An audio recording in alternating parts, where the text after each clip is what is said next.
So, my top 10 movies of 2024. I know I might seem just a little bit late. I know it's like practically like the end of June, beginning of July.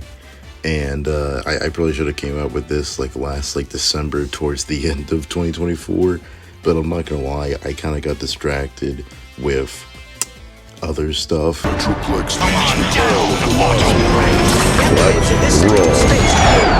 navigation probabilities. However, yes, I believe I can. So, I just want to go over this because I always do like doing like a yearly, like top 10 movies of, and honestly, I think I'm somewhat glad that I did wait because I'm not gonna lie, I think if I made this in December, like Deadpool and Wolverine would still be up there, and I was riding that cope high that year, man. I was riding that like to the moon. So with that, we're gonna go over the top 10 movies of 2024. I wanted again with this, I wanted to wait because I wanted to get into movies like Anora and The Brutalist, and I just haven't. Not because I don't want to, but just because it's just like in general, just with movie watching and all that stuff. If you do want to, get my opinions for whenever I do get to watching those movies, you could follow me on Letterboxd. I think I have a pretty good, like opinion on films. I'm something of a cinephile myself. So without further ado, let's do it. Let's get to the top 10 film of 2024. Cause I'm the unknown stunt man. Fall Guy was honestly a pretty hyped movie for me. I was kind of on board from the very beginning. I really am a big fan of the director. He directed Bullet Train, which was one of my big like awakening films of like cinema. I know it's not a fan favorite amongst many critics, but I just loved the type of feel and action that it represented. And honestly, this one kind of delivered the same thing. It's not as, like cinematic in my opinion compared to Bullet Train, but I think what it does have over it is in terms of the relationship. I think that Emily Blunt and Ryan Gosling have such a fantastic chemistry with one another. It's honestly pretty good and kind of makes the movie. And along with that, I kind of like the idea of a movie being about making a movie. Like anytime I see something like that, it's very funny in that sort of sense. And I think my only flaw with it, especially whenever I saw it in theaters, is that I think it runs a little bit too long. But honestly, that's fine. My body is chrome! My blood is gasoline! I felt so bad whenever this movie flopped because I'm not like the biggest, like Mad Max fan, but I very much do love Fury Road whenever I got to see that. I never saw it in theaters. A good friend of mine showed it to me, and I was enamored with it. I sadly didn't see this in theaters because there was a lot of movies in 2024 that I saw like in theaters. One of them was Deadpool and Wolverine. I will never stop getting on how much I really was coping with that one. I gave that like a 4.5 stars on Letterboxd, man. What was I thinking? But besides that, like I said with Furiosa, I love the fact that this still has the same vibe as Mad Max Fury Road. I think, Chris Hemsworth does a really great job. I really feel like this was his year and just didn't happen because both movies he was in flopped. One of them we're going to get to later. But he has a really great performance. I think this is a really good revenge story. And like I said, I really wish this movie didn't flop. I know Fury Road also kind of flopped too. Not flopped, but just like wasn't really a smash hit. And honestly, that sucks because the type of visuals, the type of like cinematography in this, it's very well done. And you know what? I can understand this is not everyone's, cup of tea, but you know what? That's perfectly fine. But with that, time to get to the next one. What you see is what you get. Just a guy that loves adventure. I'm Sonic the Hedgehog. I see, but I can't let you live. Your adventure days are coming to an end.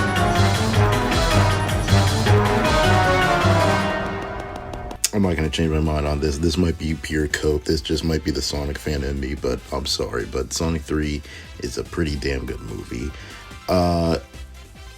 Okay, so whenever I mean good in terms of me as a Sonic fan, because Sonic Adventure 2 is like my second favorite Sonic game next to Sonic Unleashed. And this to me is kind of like the perfect live action adaptation I ever wanted. Yeah, sure, it doesn't have like Amy or Rouge, but honestly, at this point, this is the best we're gonna get, and honestly, I'm fine with that. I really do love Shadow in this. Shadow was always one of my favorite Sonic characters, and is really done well here with by Keanu Reeves.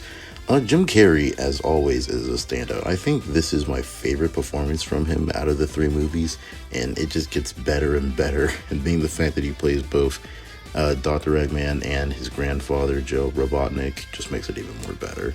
The only flaws I really have about this is the fact that, like, this is like a Sonic movie. You do have the usual, like, cringe, but honestly, besides that, I think it's perfectly fine.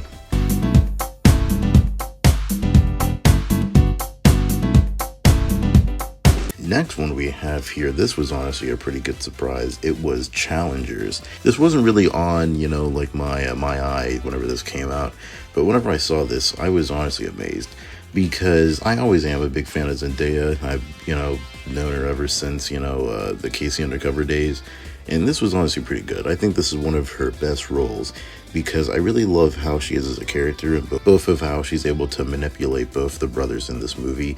And I think that's kind of the whole crux of this movie that I really appreciate, because I love how in this movie it's really about like the fame and fortune that these people are after in tennis. Because I will say this, I was honestly genuinely surprised that this movie made me excited about tennis. Like, just in general, like, not just the ending match. This movie has so many shots that I was surprised to see in this, because tennis is, like, I think the most boring sport ever. No offense to all you tennis players out there, but this was really done very well. I love, how dynamic and how, like, engaging this was. It's not like basketball or football to where that could be like easily translated into a movie and look cool. So honestly, that was pretty nice to see, and overall this was a pretty good film. I feel like... Dude, what are you doing? I feel like... The next one, I remember I covered this on the channel, was Inside Out 2. I'm not going to go into this too deep, because if you want to see my takes on that, just watch that video from last year. But, this was, I think, one of Pixar's best sequels in terms of, I think this is the best film to actually, have, like, sequels to build off of, because just the idea of emotions is something that you could really work off of, and just in general. I really love Anxiety as a villain, as I stated in that video, and just watch that video in general. Pretty great sequel. Kind of less now that I think about it. I think originally I gave it like a 10 out of 10. I think it's like a 4.5, out of 5 now, but still a pretty good time. Do you have any live people? No, only dead ones. Next up we have, I was actually surprised about this one, it was Flow. Because I love the fact that this isn't like no talking animals, Madagascar type deal. It is carried by the body language and the emotions of these animals. Because they don't talk, and it's the fact that I love that they have to like kind of like work together despite their differences, and being the fact that they are treated as animals. They're not like, like these like funny, wacky cartoon characters. They're just animals that are animals. I don't know how to really describe this, but trust me, if you see the film for yourself, like, this is a highly recommended film. I implore you to watch. I think it's really done well, and overall it was a really great time. Not because it's like, like funny or comedic, even though there are elements of that, but just in general for the storytelling and the animation alone, I think really speaks for itself with this. One shall stand, one shall fall. Here we have it. I am so happy to talk about this one. We have Transformers 1. I already made a video on the channel here, but this was the first film in Transformers to truly make me a fan of the series. And I think it really shows from that video to now, but I am very excited to talk about this, because I think in general, this just opened my eyes to what I've been missing for all my life in terms of a franchise such as this. Just talking about the movie here, I really do love the relationship between D16 and Orion Pax, who become, Megatron and Optimus Prime. I think it really is what holds the movie together. I think it is the core emotional, aspect of the film. I really do love all the other characters from Alita 1, Bumblebee, of course. I really love Sentinel Prime. I think he's a really great villain in this. No, Optimus! I love the use of just all the sci-fi elements they have on Cybertron. I love the High Guard with Starscream and all the other all the other goobers. And just in general, I think this is a really great film. If you want to see my takes on that, like I said for Inside Out 2, just watch that video. And just overall, this was a really great time. I've been having dreams about Arrakis. Here we have the top 3, and of course, we have Dune Part 2. And honestly, this was spectacular. I think this is better than the original. I know a lot of people for the first film say that it's a bit slow, but hey, if you want action, if you want more of that stuff, then here you go.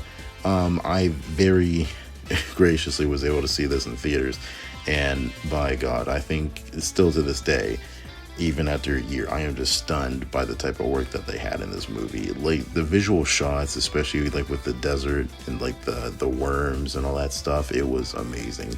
One of my favorite scenes of last year was the arena scene with the all black and white, and it is just amazing. I know Dune might be a harder series, like a harder pitch to get into compared to something like, say, Star Wars or Star Trek, but really, I think this is just an amazing movie, and I think a very amazing series overall. Which one, man? The one that goes beep boo boo bop boo boo beep. Next up, we have at the number 2 spot is The Wild Robot. I think this is one of DreamWorks' best films ever, and there's no competition about this. I think the animation is just breathtaking, and honestly, some of the best I've ever seen out of the company. I know DreamWorks sometimes is very hit or miss, but whenever they hit something like this, they truly do. I love the mother relationship here about like raising a young one, especially in this movie.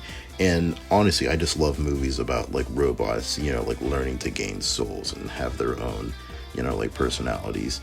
And just in general, with the overall message of the film, I do love the nature element of this. And I think it's very touching to see like all these like wildlife, like animals like come together and all that. And it's not sugar coated or anything like that. It's very realistic in the sense of how it's an actual, you see the kind of like dynamic that's like that shifts over time. It becomes more relatable. And overall, one of DreamWorks' best. If I ever make a ranking for DreamWorks, this definitely is going to be up there. Stop singing! I don't really have much to say. It's wicked. I don't know what to tell you that other people haven't. Just to keep it, sweet and simple. The music, fantastic. Set design, fantastic. I really love the chemistry between Glenda and Elphaba. I think it's just fucking fantastic, man. I don't know what to say. I love all the characters, the set design. I think all the costumes are downright just fantastic. I'm a big fan of Wizard of Oz. I've seen it a few times growing up as a kid, and yeah, like I don't know anything about the Wicked, musical or that stuff, but yeah, no, just simple as that. Wicked, man, it's pretty damn good. I'm excited for part 2 this year. So those are my top 10 movies of 2024. I know I'm late, but just overall, just a pretty good lineup of films. Animation really took the cake this year. You could definitely tell. I think like 4 of them are all animation on this list. But yeah, well, that's really about it. Take care, and yeah, that's really about it. Don't forget to comment, like, and subscribe, and bye.